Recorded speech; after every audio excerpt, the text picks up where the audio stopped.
আপনার গাছ অনেক পছন্দ না? আরে আপনি কখন এলেন? এই তো মাত্র এলাম। তুমি গাছে পানি দিচ্ছিলে সেটা দেখছিলাম। গাছে পানি দেওয়ার ব্যাপারটা আমার বেশ ভালো লাগে। সেটা আমি দেখে বুঝতে পারছি।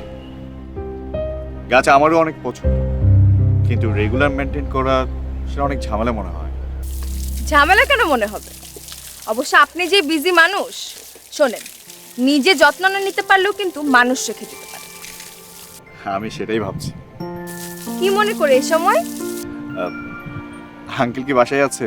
মানে ওনার সাথে আমার একটু ইম্পর্টেন্ট কথা ছিল। বাবা তো বাসায় আছে, আপনি ভেতরে যান। তোমার কি গাছে পানি দেওয়া শেষ হয়েছে? শেষ। তাহলে চলো।